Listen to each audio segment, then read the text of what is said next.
Friends, നിങ്ങൾക്ക് എപ്പോഴെങ്കിലും ഇങ്ങനെ തോന്നിയിട്ടുണ്ടോ? നിങ്ങൾക്ക് ഈ ദേഷ്യം വന്ന സമയത്ത് നിങ്ങൾ അറിയാതെ തെറ്റായിട്ടുള്ള വാക്കുകൾ പറഞ്ഞുപോയി. ഇനി വിഷമം വന്ന സമയത്ത് തെറ്റായിട്ടുള്ള തീരുമാനങ്ങൾ എടുത്തു.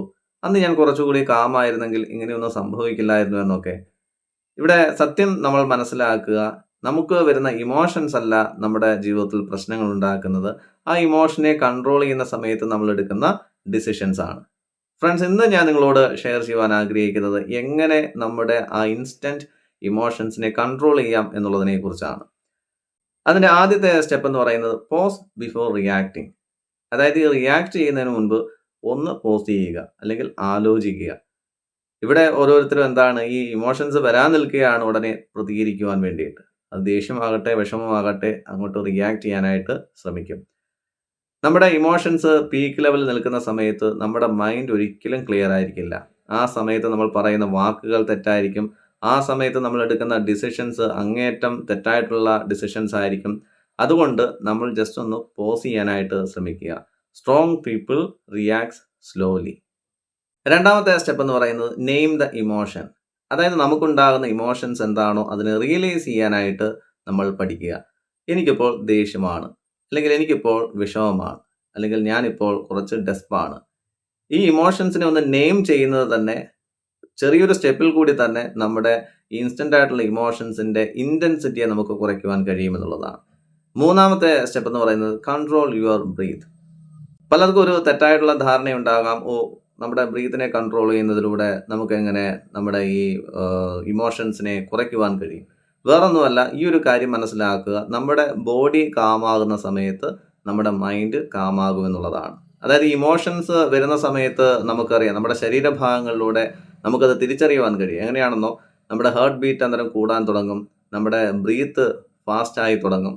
ഈ ഒരു സമയത്ത് ഏതെങ്കിലും രീതിയിലുള്ള ബ്രീത്തിങ് എക്സസൈസ് പ്രാക്ടീസ് ചെയ്യുന്നത് നല്ലതായിരിക്കും. കഴിഞ്ഞ വീഡിയോയിൽ ബ്രീത്തിങ് എക്സസൈസിനെ കുറിച്ചൊന്ന് മെൻഷൻ ചെയ്തിട്ടുണ്ട്.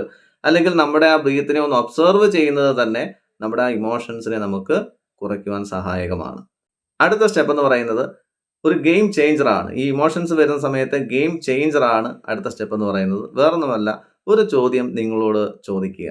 അതായത് ഇമോഷൻസ് ഇങ്ങനെ പീക്ക് ലെവലിൽ നിൽക്കുകയാണ്, രണ്ട് പറഞ്ഞിട്ടേ ഉള്ളൂ കാര്യം, അല്ലെങ്കിൽ രണ്ട് മെസ്സേജ് അയച്ചിട്ടേ ഉള്ളൂ കാര്യം, അല്ലെങ്കിൽ വേണ്ടാത്ത രീതിയിലുള്ള ഒരു തെറ്റായ ഒരു തീരുമാനം എടുക്കുന്ന ആ ഒരു സമയത്തൊക്കെ നമ്മൾ ചിന്തിക്കുക, നാളെ രാവിലെ ഈ ഒരു സംഭവത്തിന്മേൽ ഞാൻ എന്ത് ഡിസിഷൻ ആയിരിക്കും എടുക്കുക, ഞാൻ എങ്ങനെയായിരിക്കും അവർക്ക് മെസ്സേജ് ചെയ്യുക, ഞാൻ എങ്ങനെയായിരിക്കും അവരോട് ബിഹേവ് ചെയ്യുക അല്ലെങ്കിൽ കോൾ ചെയ്യുക.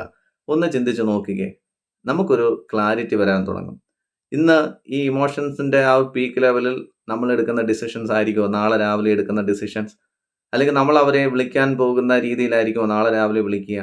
നോ, ഒരിക്കലും അല്ല. അപ്പോൾ എന്ത് ചെയ്യുക? ഒരു ചോദ്യം നമ്മളോട് തന്നെ ചോദിക്കുക. നാളെ ഈ സമയത്ത് ഞാൻ ഈ ഒരു സംഭവത്തിന്മേൽ എന്ത് ഡിസിഷൻസ് ആയിരിക്കും കൈക്കൊള്ളുക? അടുത്ത സ്റ്റെപ്പ് എന്ന് പറയുന്നത് ഏതെങ്കിലും ഒരു ആക്ഷനിലേക്ക് നമ്മുടെ മൈൻഡിനെ ഷിഫ്റ്റ് ചെയ്യുക എന്നുള്ളതാണ്. അത് ഗ്രാറ്റിറ്റ്യൂഡ് ജേണൽ എഴുതുന്നതായിരിക്കാം, ഫ്യൂച്ചറിനെ കുറിച്ചുള്ള ജേണലിംഗ് ആയിരിക്കാം, അതല്ല എന്തെങ്കിലും രീതിയിലുള്ള ചെറിയ എക്സസൈസ് ആയിരിക്കാം, അല്ലെങ്കിൽ കുറച്ച് വെള്ളമെടുത്ത് കുടിക്കുന്നതായിരിക്കാം. എന്തായാലും ഈ ബോഡി മൂവ്മെന്റ് എന്ന് പറയുന്നത് നമ്മുടെ സ്ട്രെസ്സിനെ അല്ലെങ്കിൽ ആ ഇമോഷൻസിനെ കൺട്രോൾ ചെയ്യും, അല്ലെങ്കിൽ കുറയ്ക്കും, അതിൻ്റെ ഇൻറ്റൻസിറ്റി കുറയ്ക്കും എന്നുള്ളതാണ്.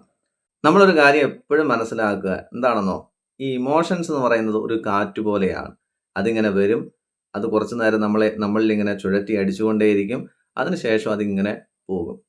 എന്നാൽ ആ സമയത്ത് നമ്മൾ എടുക്കുന്ന ഡിസിഷൻസ് ചിലപ്പോൾ ലോങ് ലൈഫിലേക്ക് നമ്മുടെ ജീവിതത്തിൽ അല്ലെങ്കിൽ നമ്മുടെ ബന്ധങ്ങളിൽ വലിയൊരു ഇമ്പാക്റ്റ് ഉണ്ടാക്കുമെന്നുള്ളതാണ്.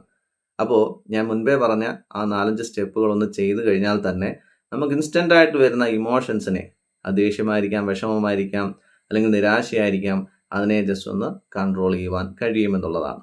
അപ്പോൾ ഈ 4-5 സ്റ്റെപ്പുകൾ നിങ്ങൾ ഇന്ന് മുതൽ ഒന്ന് പ്രാക്ടീസ് ചെയ്യുമെന്ന് ഞാൻ വിശ്വസിക്കുന്നു. ഓക്കെ, നിങ്ങളുടെ അഭിപ്രായങ്ങൾ എന്തെങ്കിലും നിങ്ങൾക്ക് പറയുവാനുണ്ടെങ്കിൽ തീർച്ചയായിട്ടും കമൻറ്റ് ബോക്സിൽ ഷെയർ ചെയ്യാവുന്നതാണ്. Okay friends, thank you.